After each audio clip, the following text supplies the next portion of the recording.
God's Word Express. Okay, let's get into it. Welcome back, everyone, to the Deep Dive. Good to be here. Today, we are undertaking a really focused analysis. We're stepping inside a very specific theological framework, one that's drawn from a series on spiritual deliverance. That's right. We're looking at notes from a teaching by Pastor Dr. K.E. Vin called Demon's Gate 1. And what's so interesting here, I think, is that this isn't some general, good versus evil chat. Not at all. This is a highly structured, almost legalistic map. It's designed to explain how spiritual enemies, at least within this belief system, gain access to people. And not just anyone, but even people who are committed believers. Especially them in some cases. So our mission for you today is to just impartially guide you through this material.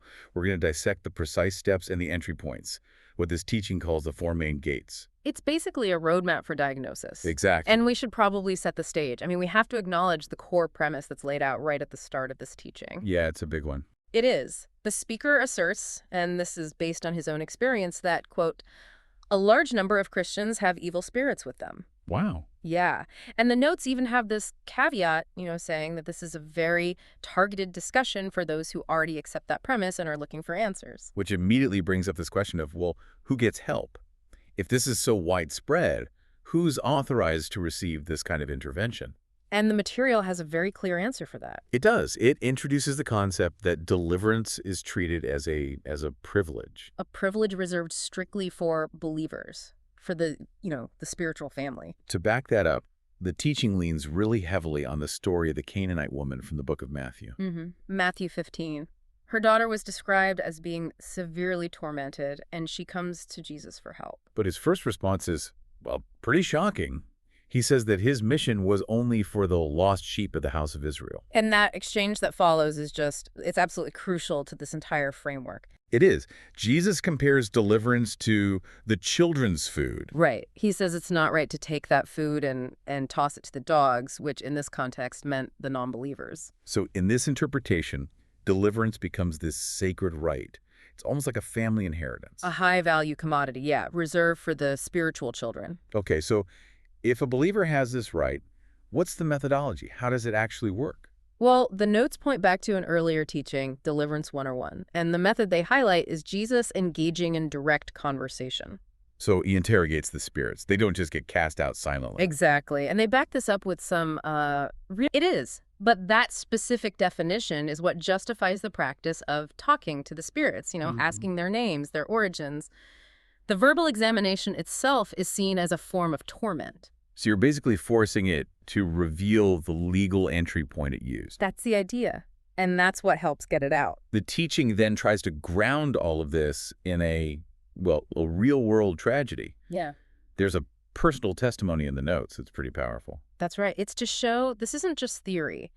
They share the case of a Christian woman in Laos who was tormented for 8 years. 8 years. 8 years. The evil spirit was apparently trying to compel sexual relations with her. And this anecdote, it just serves as this stark reminder that even people with strong faith can experience this kind of thing. Which shows why understanding these entry points is so urgent for them. Exactly. So, okay, if the believer has the right to deliverance, how does the problem even start?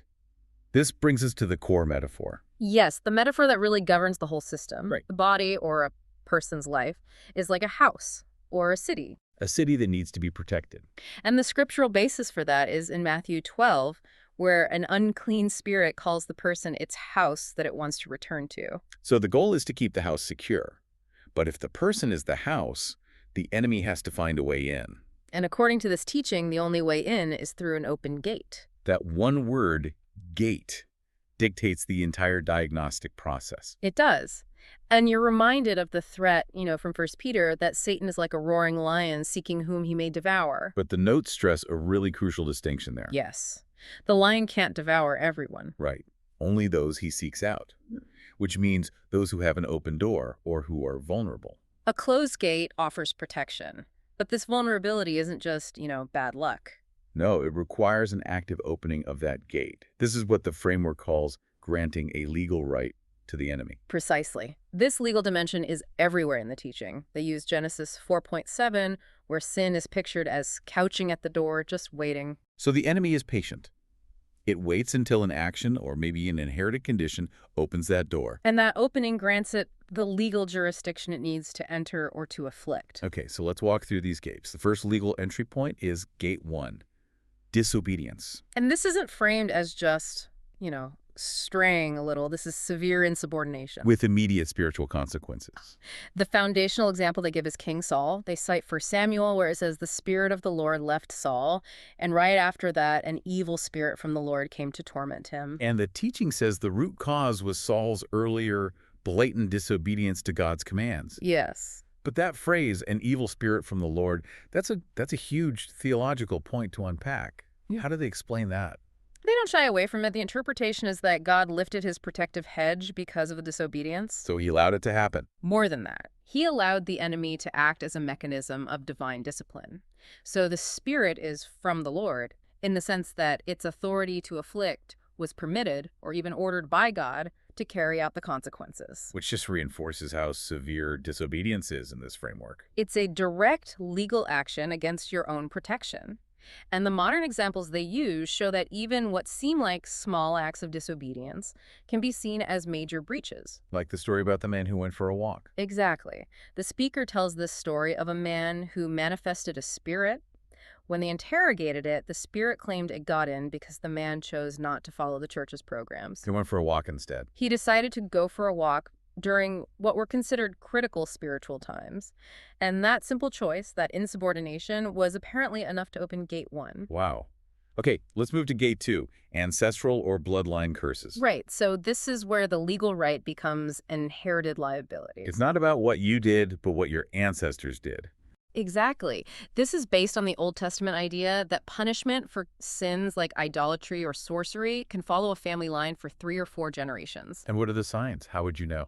The teaching lists things like recurring poverty, broken relationships, chronic disease, things that seem to follow a family no matter what they do. And they get specific about certain diseases, right? Yeah. Suggesting a spiritual origin. They do. They mention the Greek word nusos for illness and suggest that diseases that don't respond to medicine might be rooted in these curses. So an illness that's originating from a spirit. That's the idea. And the anecdote they use for Gate 2 is probably the most dramatic one in the whole teaching. It's pretty incredible. It really is.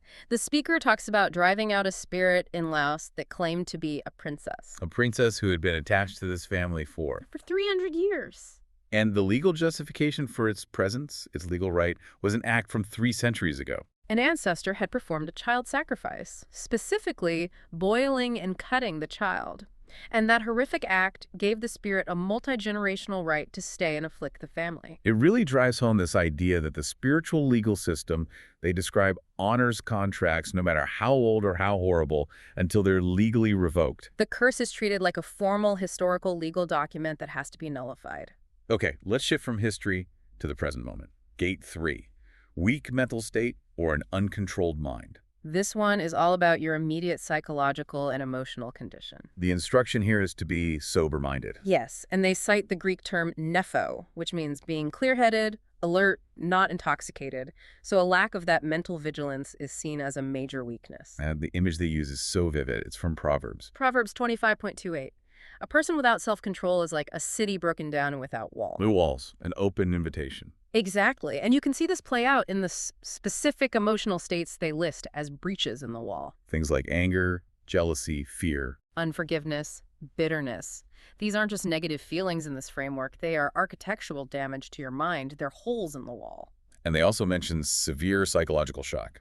Right, like someone who goes into isolation for years after a tragic loss. That profound mental instability is also seen as an open gate. And to prove this applies even to, the highest spiritual authorities. They bring up Judas Iscariot. Judas is the ultimate proof, in their view, that the enemy can get inside the house of a believer.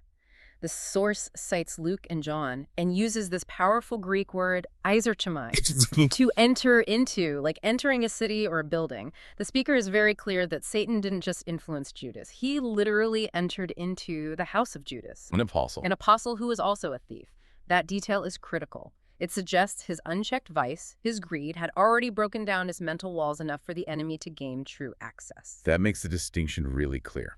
Okay, on to the final entry point, which again is about legal rights and language. Gate 4, specific curses or slander. Yes, and this gate is so important because it's different from gate 2. Gate 2 is inherited. An old debt. Right. Gate 4 is a targeted, active legal act.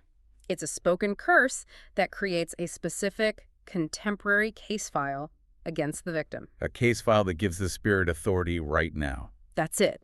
And the power of a spoken curse, even from a regular person, is presented as creating a binding legal document that an evil spirit can then use.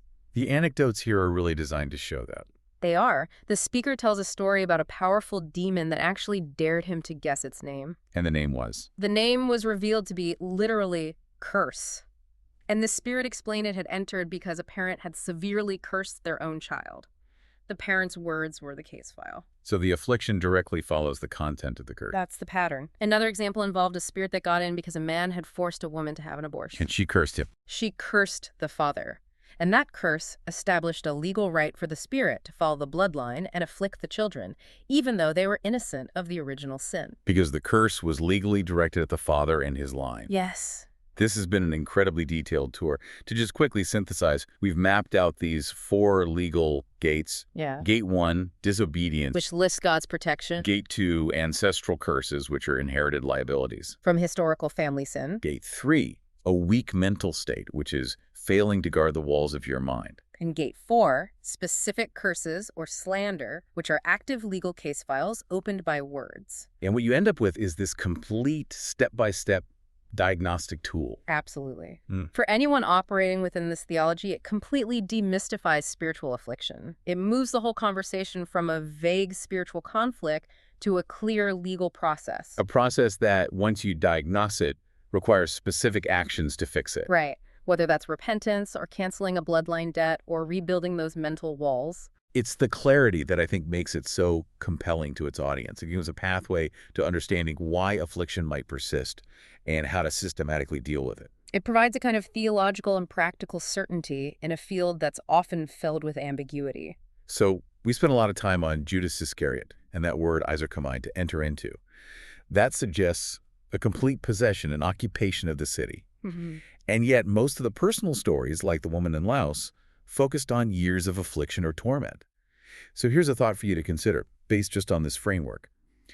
What is the critical difference between a spirit causing prolonged affliction from outside the city walls and a spirit gaining true internal access to the core self, like it did with Judas? Does the severity of the gate that was opened determine the degree of access? Something to mull over. A really important distinction to make when you're studying this system's hierarchy of spiritual attack. Well, today we too will take our leave. God bless you. God